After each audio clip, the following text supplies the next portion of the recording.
नमस्कार जी, मैं मंजू। अप्रैल का महीना है, जैसे कि आज 11 तारीख है और ठीक ठाक जो गर्मी होने लगी है, तो मैं ऊपर टेरेस पे पानी देने आई हूँ। और ये फूल जो मिराविलीज के देख रहे हैं, काफ़ी ये बंद हो गए हैं और ये कुछ कुछ ये खिले हुए हैं। हिबिस्कस का ये कलर भी मुझे बहुत पसंद आता है, रेड तो पसंद आते ही हैं, मैंने बहुत बारी दिखाए हैं। तो ये मैंने जो ग्राफ्टिंग की है वो है ये खूबसूरत सा फूल। तो कुछ दिन पहले मैंने आपको दिखाया था कि जैसे अडेनियम के सीड तैयार होते हैं तो उन्हें किस तरह से बांध के रखना है जब तैयार होने वाले होते हैं। तो आज मैं उन्हें बांधूंगी नहीं, बांध दिए थे मैंने, और आज मैं उनके सीड्स चुनना सिखाऊंगी आपको कि किस तरह से कलेक्ट करने हैं। और ये जो टाइम चल रहा है अडेनियम ग्रो करने का, बहुत ही बढ़िया टाइम है, अभी भी कर सकते हैं और आगे मई में भी कर सकते हैं, जून जुलाई, इन सर्दियों को छोड़ के सब टाइम कर सकते हैं। तो इस तरफ जो है अभी धूप नहीं आई है, बस आ ही रही है, पहुंच ही रही है। तो मैंने सोचा कि इससे पहले कि धूप पहुंच जाए तो मैं ये वीडियो बना के दिखा ही दूँ। तो ये फलियाँ हैं जो अडेनियम की मैंने आपको दिखाई थी।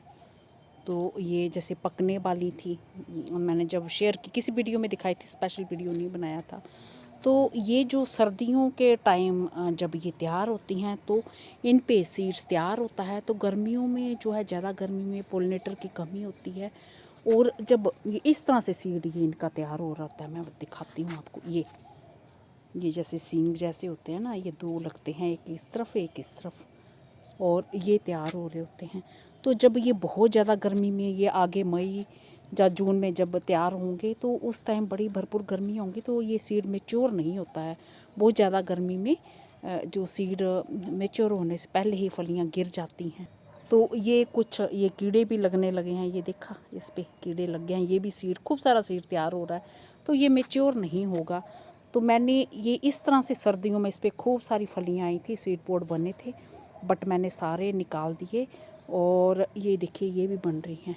ये कोई काम की नहीं है ये, क्योंकि बड़ी गर्मियों में मैंने देखा बनते नहीं हैं सीड। और ये बाकी फलियाँ मैंने निकाल दी। तो अगर ज़्यादा फलियाँ सीड पोड रखते हैं तो वो फिर मैच्योर नहीं होते हैं, तो खुराक कम मिलती है और मैच्योर होने से पहले वो गिर जाती हैं। तो ये भी होता है, ये चक्कर होता है। तो मैंने सिर्फ ये जो ये इसके ऑपोजिट साइड एक फली, इसके ऑपोजिट ये है, तो इसी तरह से ये सींग की तरह लगती हैं। तो ये मैंने अब इसको कपड़ा भी बांध दिया था जब मुझे लगा था कि ये बहुत जल्दी तैयार होने वाली है। अगर हम कपड़ा जहाँ तार कुछ भी बांध सकते हैं, तो ये फली जो अपने आप ही बीच से फटी हुई दिख रही होगी आपको, तो सीड ये जो बड़ा हल्का होता है ये उड़ जाता है, एक भी सीड नहीं मिलता। तो अब ये हार्वेस्ट करने वाली हो गई है, और ये इसको मैं यहाँ से, ये जैसे ये लगी हुई है, तो यहाँ से मैं इसको ऐसे तोड़ लूँगी, ये ऐसे तोड़ लूँगी।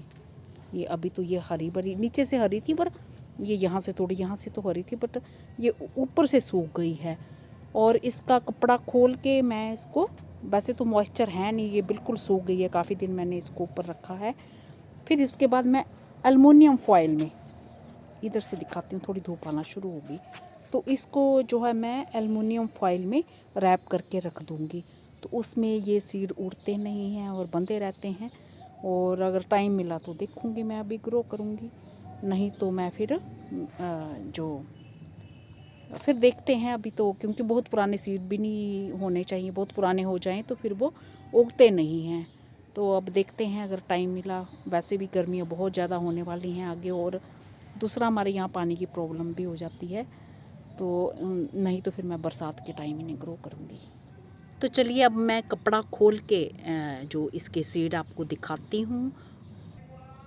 तो मैंने ध्यान से ये कपड़ा ये निकाल दिया है, और ये इस तरह से फली है, और ये सीड ये दिख रहा होगा आपको, ये दिख रहा होगा, ये आपको ध्यान से ये देखिए, ये इसका सीड है अंदर पूरा ये भरा हुआ। तो मैं इसे खोलना नहीं चाह रही, मैं सोच रही हूँ जैसे बंद है ऐसे रहने दूँ, एल्युमिनियम फॉइल में ऐसे बंद कर दूँ। अगर एक बार खोलो तो फिर ये निकलना शुरू हो जाता। तो मैं ये दिखाती हूँ, ये ऐसे, ये रुई जैसे ये दिख रहे हैं ना ये, और ये इसके साथ ये ऐसे आते हैं बाहर को, और ये पूरा ये सीड ऐसे भरा होता। तो ये सीड है इसका, ये दोनों तरफ ये लगे होते हैं, ये ऐसे लगे होते हैं हल्के जैसे बाल जैसे ये, और बीच का जो ये सेंटर का ये सीड है। तो बस इसको जो अगर आपने ग्रो करना है तो रेतली मिट्टी में, रेत खूब होना चाहिए उसमें कर दें, और ज़्यादा गहरे से नहीं दबाना है, और हल्की मॉइस्ट मिट्टी रखनी है, और बहुत तेज़ धूप में ना रखें, जहाँ पे हल्की धूप जैसे सुबह की ज़रा धूप मिले, और वहाँ पे रख सकते हैं 1-2 घंटे की धूप मिले तो वहाँ रख सकते हैं, और हफ्ते के अंदर ये उगाते हैं। तो मेरे जो पौधा मैंने अभी जिससे सीड कलेक्ट किए हैं ये मैंने खुद ग्रो किया था, और वीडियो बना हुआ है ग्रो करने पे, शुरू के वीडियो मेरे सर्च कर सकते हैं। तो ये इस तरह से ये सीड होते हैं, ये ऐसे मैं खोलना नहीं चाह रही है क्योंकि ये उड़ ज़रा सी हवा चलेगी तो ये पूरे बेकार चले जाएंगे मेरे, उड़ जाएंगे ये। तो बस ऐसे ही ग्रो कर देना है। चाहे तो ये बाल आपके इनके जो ये दोनों साइड लगे इनको हटा भी सकते हैं, चाहे इनके साथ ही आप ग्रो कर सकते हैं। तो सीड तो ये सेंटर वाला है।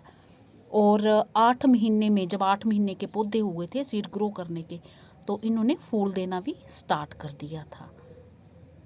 तो इस तरह से ये देखा आपने। तो सीड तैयार करने के लिए ये ट्रिक बड़े काम की होती है। बहुत सारे सीड पोट बन रहे हैं तो उनको हटा दीजिए, आप 1-2 ही रखिए, और उससे पौधे को जैसे अब खूब खुराक चाहिए, फूल भी खिल रहे हैं, सीड भी तैयार हो रहे हैं, तो इसे खूब खुराक की ज़रूरत होती है। तो फिर अगर खुराक की कमी हो जाती है तो फिर ये जो सीड है हमारे मैच्योर नहीं हो पाते हैं। तो मैं इस तरह से ही करती हूँ। तो सीड मेरे कई गार्डन में कई बार ही बने, कहाँ रख के मैं भूल जाती हूँ, तो मुझे ध्यान ही नहीं रहता। तो इस बार सोचा कि मैं अब पहले आराम से चुन लेती हूँ और इन्हें ध्यान से रखूँगी, क्योंकि मेरे बहुत सारी जो फ्रेंड्स हैं मेरे आसपास रहते हैं तो उनकी फरमाइश है कि इनके पौधे हमें तैयार करके दिए जाएं। तो अब देखो कितने पौधे मैं इनके तैयार करती हूँ, कैसा मौसम रहता है। वैसे इनको ग्रो करना बहुत ही इजी है, पुराने वीडियो आप मेरे सर्च कर सकते हैं। इसी के साथ नमस्ते जी, शुक्रिया।